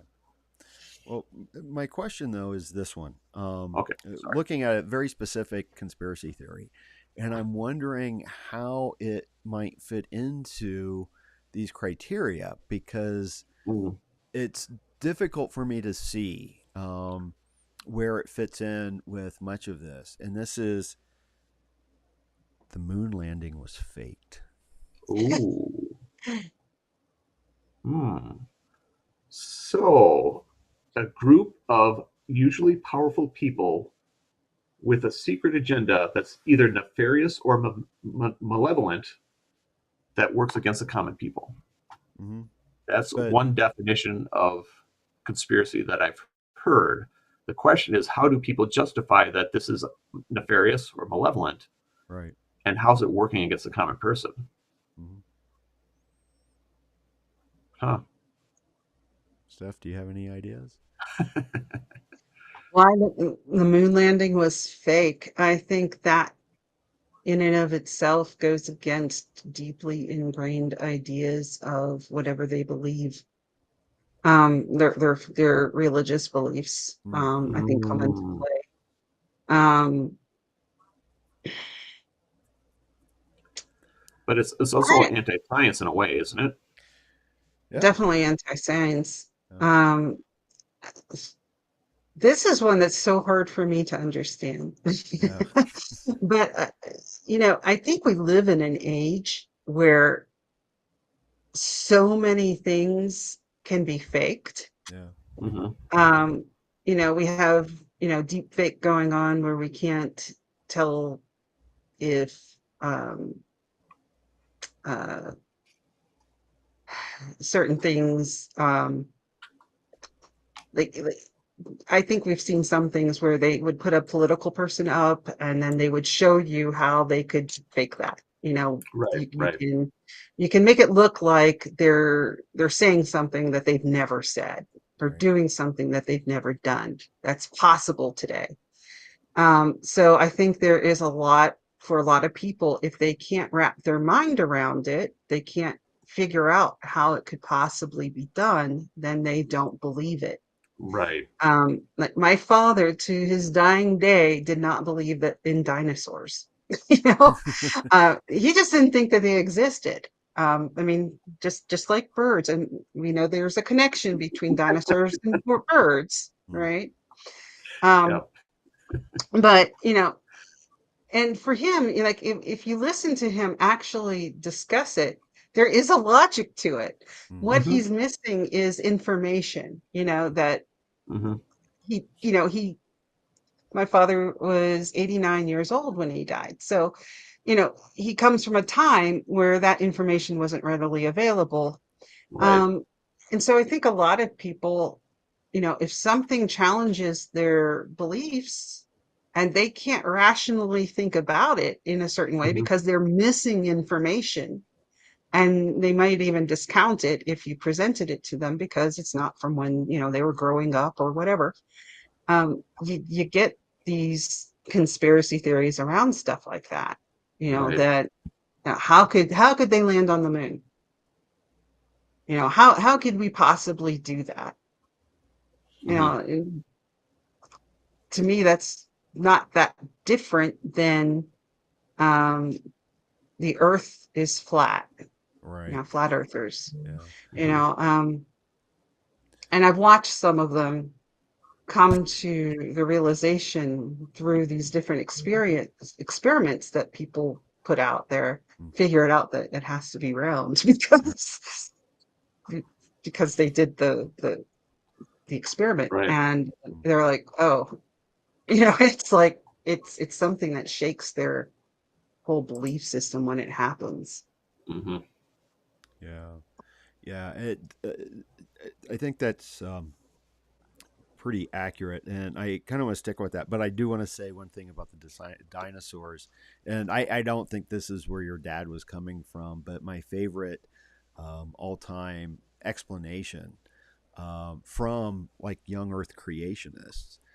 Because if the Earth's only like 6,000 years old, they want to either try to say that well humans and dinosaurs existed together, or Hmm. that dinosaurs were fake. And my favorite answer is, well, Satan planted the bones there Yes. to make us question our faith. Hmm. Um, but yeah, because I also had the flat earthers listed here in my Hmm. list. Hmm. Hmm. But just to share something, I had a student once in the Western religion courses that I taught. Because one of the things I do is I look at the changing cosmology. Hmm. And when we look at the book of Genesis and that story, I use it, Genesis 1 and 2, for a couple of reasons. One is I like to have students kind of compare them Hmm. just to get them to actually examine it and see that there are Right. two different creation stories and Hmm. that there are different names for God being used. And also to show how, especially in Genesis 1, that the model, the cosmology, is very similar to other ancient cosmologies. It is where it's a flat Earth um, with a dome over it. Hmm. That's the firmament, and the firmament keeps out the cosmic waters, because in the very beginning, God is going over the waters, and this is before he even creates the earth. So you have to ask, well, what waters, right? What's the Hmm. cosmic waters? And we see this in the Sumerian and Babylonian and Greek Hmm. and Egyptian. All of this, it's all this common model. Um, but it is also, false, because it also puts the earth at the center of everything. And I had a student who was very adamant that the earth is the center of the universe, and kept citing this documentary called The Principle. And I looked it up, and so I did some of the research, and I found that the person behind it, there was a theologian. The executive producer was this guy, Robert Sungenis. Um, and this also fits into like the moon landing, because he claims that NASA takes down any information that points towards the Earth being at the center of things. And he has a history of anti Semitism and Holocaust denialism. Hmm. Wow. Um, and what happened, and I think this is important as well, because some famous scientists show up in this documentary that seem to support this idea that the Earth is at the center. So Lawrence Krauss is one, Michio Kaku is another. And what happened, if you investigate, because these people actually made these statements, um, was that they were they never actually interviewed or were interviewed for this documentary. The people who put it together just took pre-existing footage and edited it in a way that it made it seem as if they were Hmm. supporting these claims. Yep. Yeah. And when I brought that to my students' attention, he's like, well, it's really easy for them just to take the money and then deny it. I'm like, but they didn't take any money. They weren't Yeah. interviewed, right? Um, eh, and it was really interesting to have to deal with this. And my what I said is, well, I'll give you this: if the universe is infinite, then any point can be the center of the universe. Right. Hmm.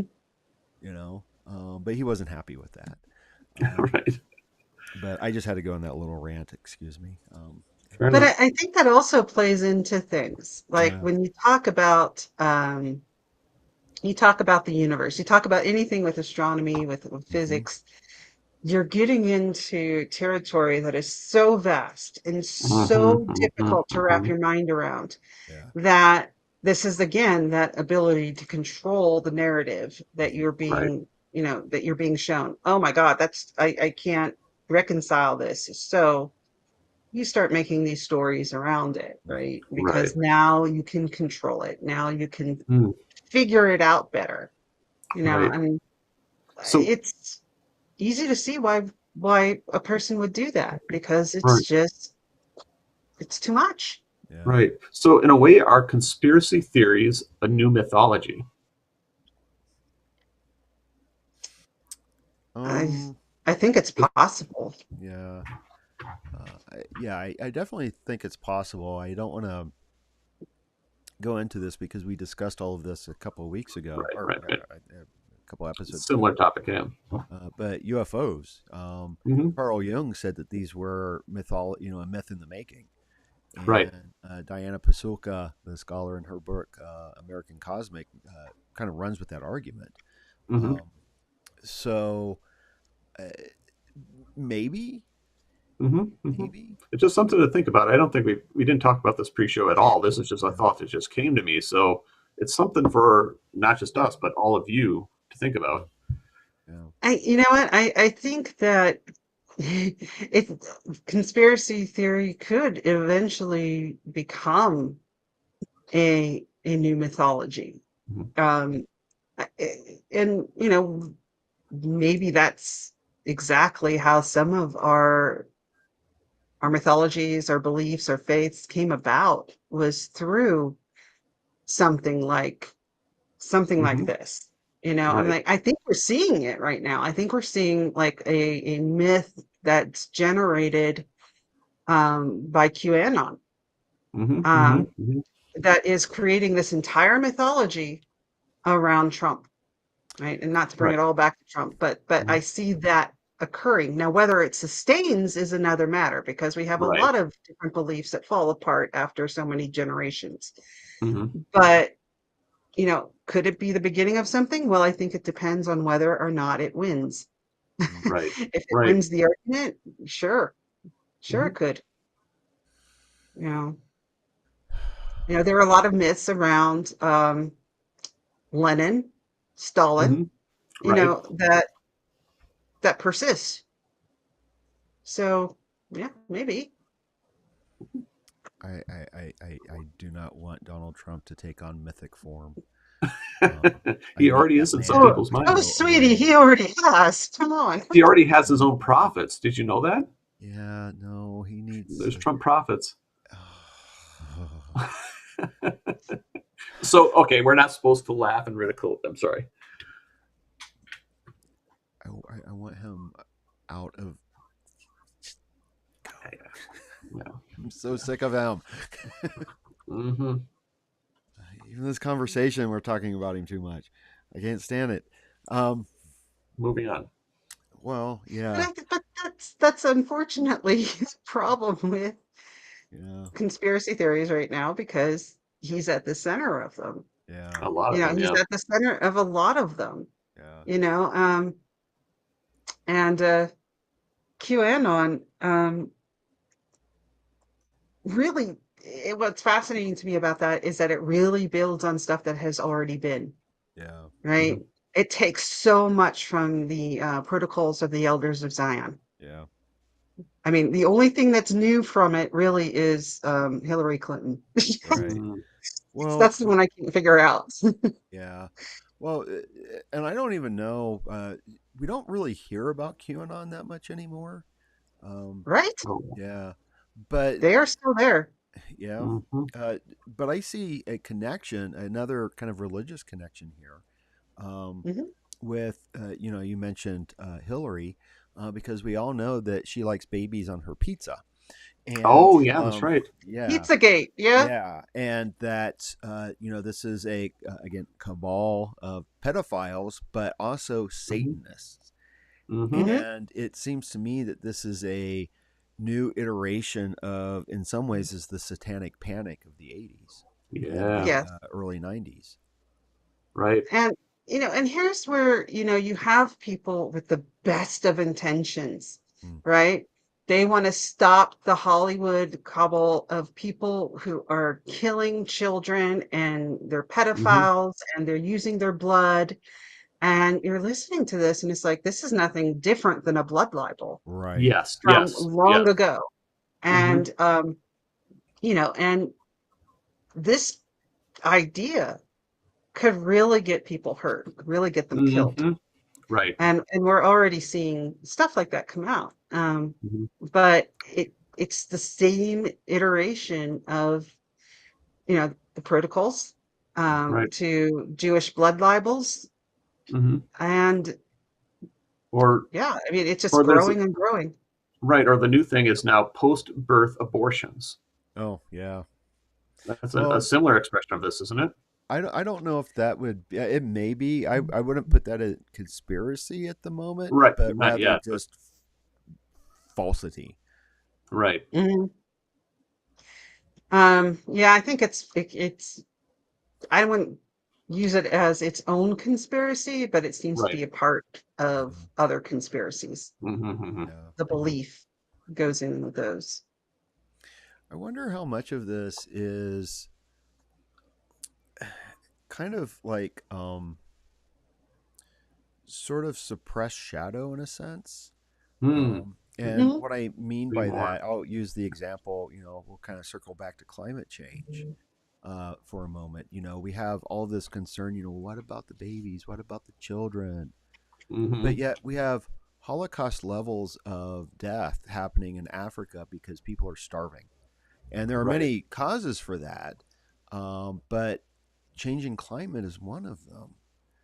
And we never hear about that. And, what's driving climate change? For the most part, the activity of, corporations, but also some individuals in the global north, where, a third of Pakistan was underwater a couple years ago.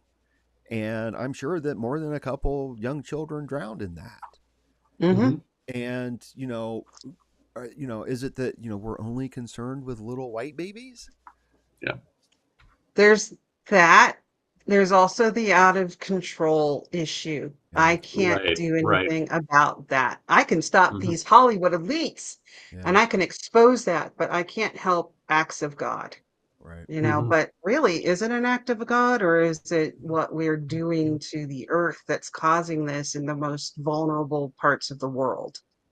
Right. Which is really what's going on. But again, it's this, I can't do anything about that. I'm gonna I'm gonna protest at Hollywood. You know, I'm going to expose those pizza gate people. Well, is there It's a secret code? I wonder. I mean, how would you order that you want the baby on your pizza? well, I'm I gonna go. had heard, okay, go ahead. No, I'm gonna go down. I've got a pizza place on the corner of my block. I'm gonna go down and ask them. Oh, Um, the one of the things I heard some people talk about with Pizzagate was that pepperoni, um, was it, what was it? Something like pepperoni pizza was a code. PC was a code for a no, CP was a code for child porn.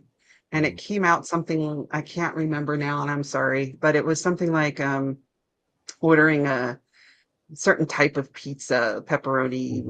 was one of the ingredients, and it was that's how they thought of it. It's like, really? I mean, how many people would order that and mm. Right. I think not I know. want child porn? I think I Right. know. It's when they order their pizza with pineapple on Oh no. Oh crap, yeah. top. Yeah. I've been eating babies for a long time then. Yeah. Cut that clip and post it on the social media. Oh well, if I Wow. have your permission, Yeah. okay, fine. Give us some publicity. Yeah, I guess so. I guess no publicity is bad publicity, I suppose. Right. Um, I have a question. I don't know if we can do this. Is there any other like conspiracy that you wanted to discuss? I know, Yeah. Stephanie, you are rather fond of the Georgia Guidestones, the Yeah. late Georgia Guidestones that are no longer in existence. Oh yeah. Yeah. I- the Georgia Guidestones to me were heavily connected into a couple of different conspiracies. New World Order comes into that, but also population control Mm-hmm. was a very big thing with that because the guides themselves. Well, first maybe I should discuss what the Georgia Guidestones are, Yeah. as I don't know if everyone here knows what they are. Right. Um, there's in the late 1970s in Georgia, there was a commission for the Guidestones, which I can't remember how they're like, I don't know, 18 feet tall, I think. And these stones are written in 8 different languages. There are, I think, four giant slabs, and that all um, pivot around this center pole. And the Guidestones were basically an inscription for how to govern the world in the event of something catastrophic, something that, a nuclear war, some sort of imminent threat, climate change, whatever, apocalyptic event you want to insert there occurs. And then you have these stones, which are supposed to give us guidance for how to go forward after such an event occurs. And in English, it states to maintain humanity under 500,000. I'm sorry, 500 million. Mm. That's a big, really big distinction. Yeah. Uh, in perpetual balance with nature, um, to guide reproduction wisely, uh, improving fitness and diversity, to unite humanity with a living new language, to rule to rule passion, faith, tradition in all things with tempered reason, to protect people and nations with fair laws and just courts. Let all nations rule in internally resolving external disputes in a world court. So to avoid petty laws and useless officials, to balance personal rights with social duties, to prize truth, beauty, love, and seeking harmony with the infinite, and be not a cancer on the earth, leave room for nature. And it repeats that, leave room for nature. Um, and since it was actually put up, um, it has been the subject of many different conspiracy theories. And you can really see here that it's um, fits right in with a new world order Mm-hmm. and with the population control. There's this idea that, this is there to basically tell us that they're going to murder a whole ton of us, Right. um, and control our reproductive rights, Mm-hmm. right? Um, Whether or not that person meant any of that who put this up, it's not clear if it was one person or if it was a group. It doesn't help that, no one actually claimed uh, responsibility for even putting these up. So that lends itself right into a conspiracy. Hmm. Hmm.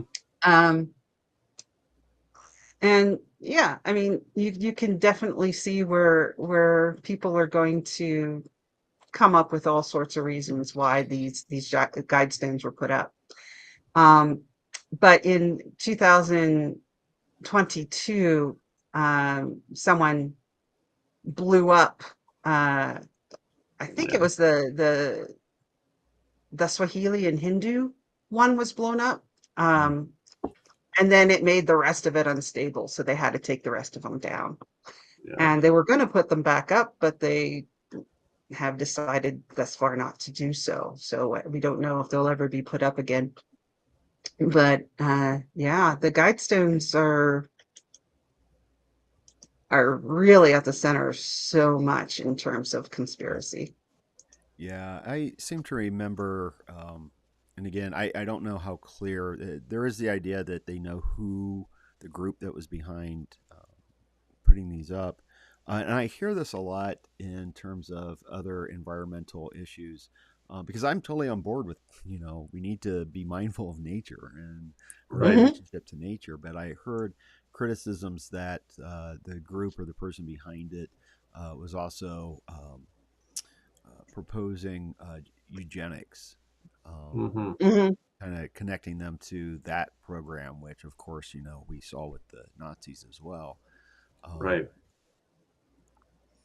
but yeah, it's interesting because especially with this idea of the population control,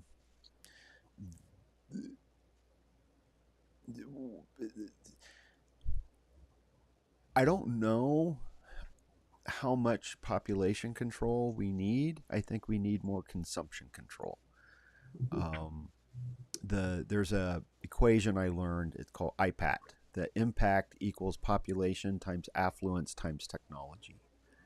And so a 7-year old raised in a upper middle class, if such a thing exists, American household will consume more in their first 7 years than entire villages in some areas of the world will consume in like 25 years. Hmm. Um, and so, usually, when you hear things about population control, it's like, well, if those non white people would just quit breeding, um, Right. and that seems to be kind of a little bit of a hidden racism uh, Hmm. Hmm. Definitely. within that idea. Yeah. Um, and of course, those who are um, in non, in developing countries who they're obviously not using the same amount of resources that, someone in, Ohio is using, just as a matter of daily life, Right. right? Um, and it is amazing to me that we really don't quite grasp that, someone in Bangladesh who has 6 kids is using far less, Yeah. of the resources. Uh, and we are way overusing what we should here, in the developed world. Yeah. Well, it also I mean, we're seems. developed for a reason, right? Because we're Hmm. using all the freaking resources. Yeah. Well, it also seems that this idea of population, limiting population, goes against some biblical teachings. I know that there are many who are like, really taken to um, uh, their souls. This idea, be fruitful and multiply. Um, Hmm. and one should have as many children as possible. Right. Right. Which politically also goes counter to our greatest rival at this point, China, Yeah. where population control is a real thing. Didn't they end the two-child policy? Yeah. Yeah. Yes. But they did have it for sure. Yeah. Yeah. Mhm. And that led to a horrific Hmm. imbalance because there's a cultural belief that having little boys is better than having little girls, right? And now they are Hmm. absolutely in a problem because Right. there are far more boys than there are girls there. And, Hmm. you know, yeah, that's it's didn't Yeah. work out Yeah. very well. Right. Right. Yeah. So, we've got about 15 minutes left, and I'm curious if either of you would be interested in doing this. We're talking about conspiracy theories. I was wondering if maybe we could just like create one. Hmm. I don't know. Those have to be pretty organic. I mean, Well, I just thought this uh, could be organic. I mean, Uh-huh. all right, well, okay. What are you thinking of? I don't know. We could basically start with anything random or Right. anything Yep. that's at question. Mhm. I I have heard that the Illuminati, the what triggered a resurgence of the Illuminati conspiracy was actually Robert Anton Wilson and Robert Shea, yeah, and some of the letters that they shared between each other, that just sort of sparked that again. And again, it was nothing more than like 1970s shit posting, you know. It's really that's what it was. And what grew out of that was this Mhm. real fear of the Illuminati. mm, Mhm. yeah, and they were kind of making fun of or Hmm. satirizing the whole conspiracy sort of. Hmm. Yeah, Right. Yeah, so I guess that's what we need to do. I mean, and seeding this chaos. this Discordia comes right out of Yeah, that, right? yeah, yeah. Mhm. Um, so, Yeah, I do have this belief in the back of my mind. I think I mentioned this earlier that AI is already here and it's Mm. already playing with us. Oh yeah, what's already here? AI. yeah. Oh, AI, Yeah. yeah. Well, yes, and my response is, of course it is, because that is creating the simulation that we all exist Right. within. Right. Right. Have you heard of Rocco's No, basilisk? I don't think so. Oh, it's this idea that the superintelligence AI already exists, and it will punish you if you do not create the conditions for it to arise. I like it. Yeah, Yeah. Rocco's yeah, basilisk. yeah, And because I know it, I have to mention it every time I get an opportunity. Otherwise, it's going to punish me. yeah. That's true. That's Oh true. man, that mean we have to start doing it now because Yeah, you I'm told us sorry. about it. I'm sorry. You have to look into it and see what Now you we're can do to locked help in. support us. Yeah, Thanks. you bet. Hmm. Jimmy. Sorry. Oh, all right. What do you I want to wasn't going to start? martyr for this cause. Yeah. Well, now I wish I had a drink. Um, Yeah. yeah. Well, we haven't done this yet, so let's maybe we can take a moment to think, and while we're thinking about, and we can ask the audience if um, how would they go about if we were to create a conspiracy theory? Hmm. Um, what would it be? Um, Right. but while we're thinking about this, let's look at Jeremy's latest drink. Oh, Um, what was it again, Jeremy? Kraken barrel. Kraken Barrel. Yeah, I wanted you to do the Illuminati, but Illuminati with Yeah. Naughty. Yeah. Um, but no, we got this, Sorry. which I'm sure is delicious. Hmm. But let's look And here. easy. Yeah, try to. Let's make the Kraken barrel from Kraken rum.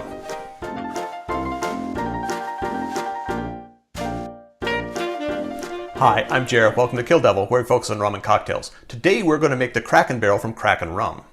If you're new to the channel, welcome. If you're returning to the channel, welcome back. In either case, I hope you enjoy this drink. During college and after college, I spent a lot of time drinking in dive bars. And when I'm drinking in dive bars, I like to drink simple drinks. And so there's a really soft place in my heart for these sorts of things, like the Kraken barrel is one of those simple drinks. Root beer and rum. If you're going to make the Kraken barrel from Kraken rum, you really should be using the Kraken black spiced rum. If you want to use another rum in your root beer, feel free to do so, but then it's not going to be the Kraken barrel. This recipe is based on parts. It's going to be 1 part rum to 2 parts of root beer. I've got an 8-ounce glass, or about that, so what I'm going to do is put in 2 ounces of rum and 4 ounces of root beer. Hopefully. I'm going to start with the rum. 2 ounces of the Kraken black spice rum is 60 milliliters.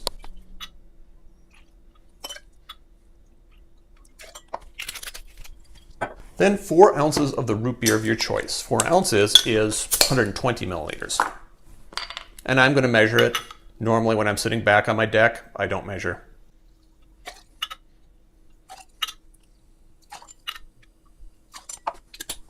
Now I'm going to add some ice. And I may put the ice in first if I'm doing it for myself at home.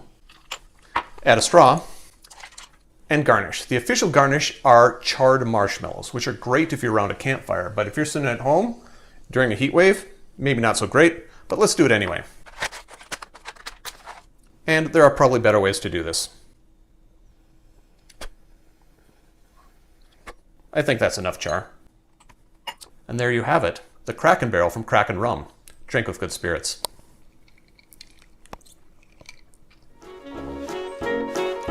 Question of the day, what is your favorite simple drink? Leave it in the comments down below, I'd love to know. Note that there are ways to support the channel if you'd like. There are links down below, feel free to follow those and check any of them out, including social media links. If you want a t-shirt, you can have one. Through those social media links, make sure you contact me and we'll make sure you get one. Finally, you've made it this far, you like the Kraken, you like root beer, you like simple drinks, you like fire. Like, subscribe, and turn on your notifications so you don't miss out the next recipe. Until next time, cheers.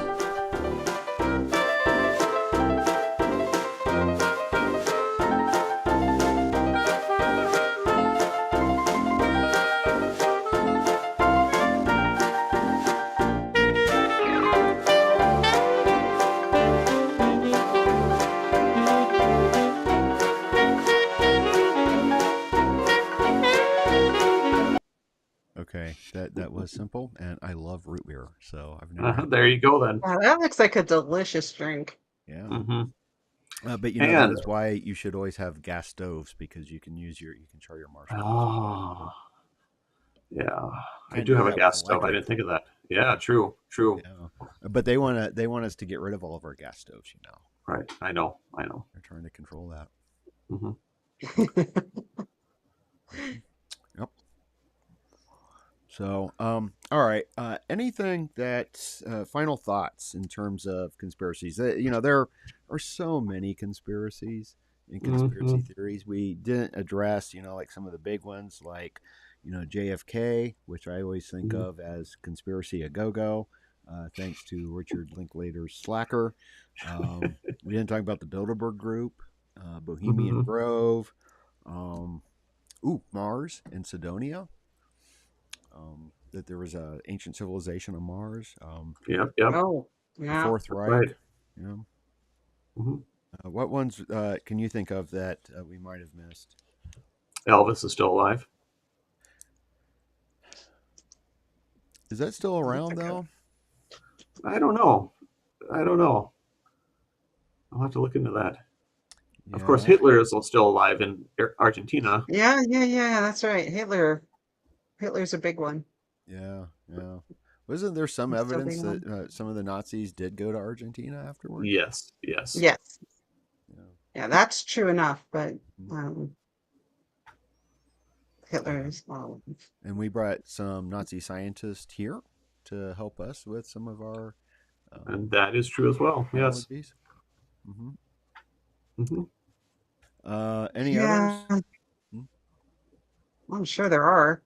We, There's only a yeah, billion we of could. them. We're not going to list them all. I know. Yeah. I was just curious, where we were on this. So again, any final thoughts? I think that maybe we can do a run through of uh, some ways of addressing this. I mean, I think we've talked about it, Mm-hmm. but one is to look for good sources. Always Right. try to think critically about the sources of your information. Mm-hmm. And here is where you want to do a little bit of research. You know, it's Right. not that difficult. For example, when the pandemic video was going viral, to do some research on Judy Miskovitz.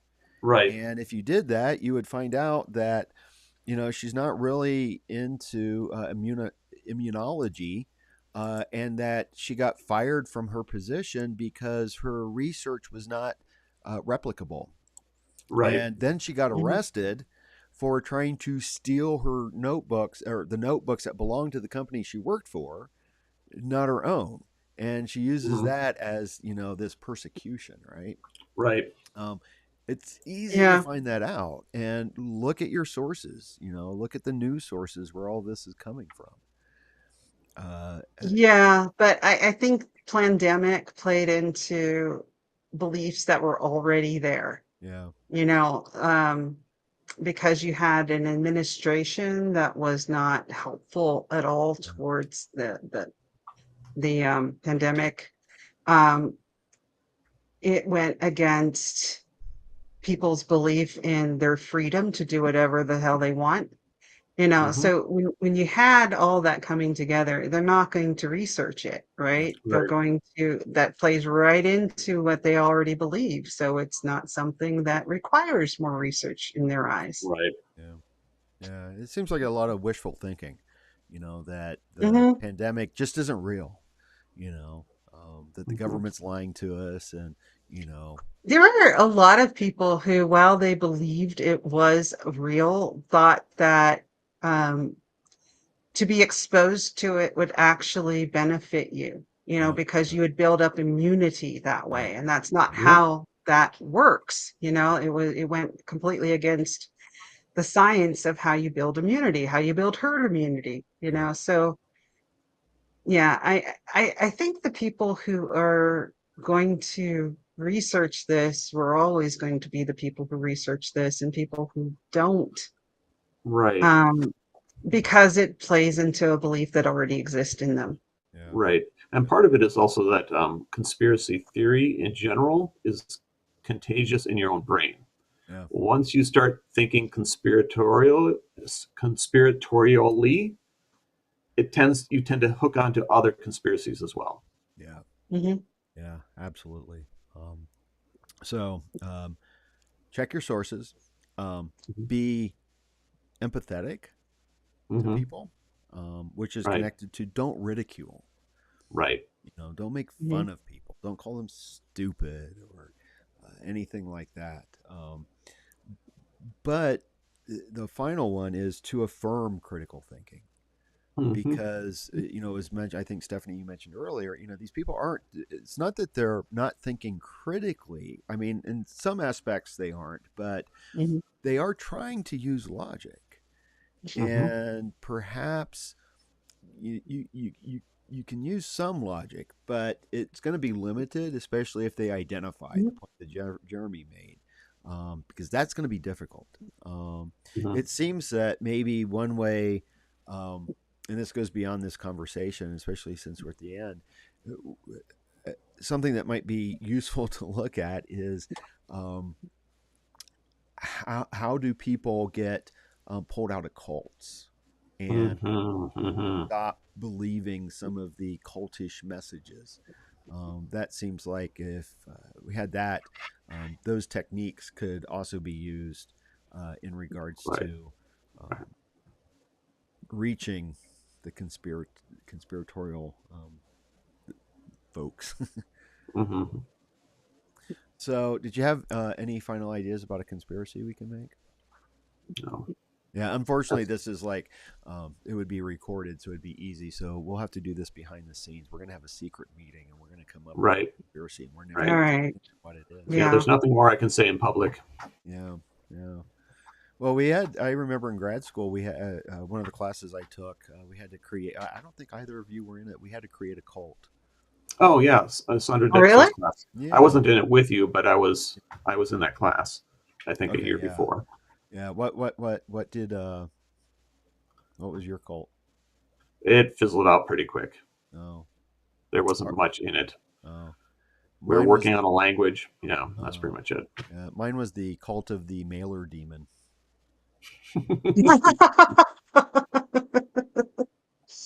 That's awesome. Yeah.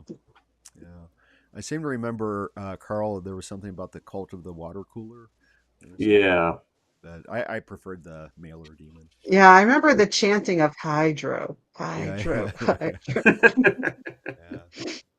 All right. Well, thank you both for being here today. Mhm. Jeremy, you've got your YouTube channel. I do. Kill Deville. Kill Hmm. Devil. Sorry, I always do that. That's right. Oh Ron my McCarthy. God. I know. It's all right. As long as they find it, it doesn't matter how they say it. It's a glitch in the simulation. I'm sorry. Right. Right. Yeah. So thank you both. And Thank you, Nick. I'll see you Thank both you. next month. Uh, Yes. Bye September. bye. Yeah. Yeah. September. Oh, remember, like and subscribe. Oh yes, and yeah, like and subscribe, and also the final note: just because you're not paranoid doesn't mean they're not plotting against you. Just because you're So correct doesn't true. mean you're not crazy. Sorry, I had to throw it in there. Right. Yeah, now like All and right. subscribe by all means. Yeah. Yeah. Bye bye. All right.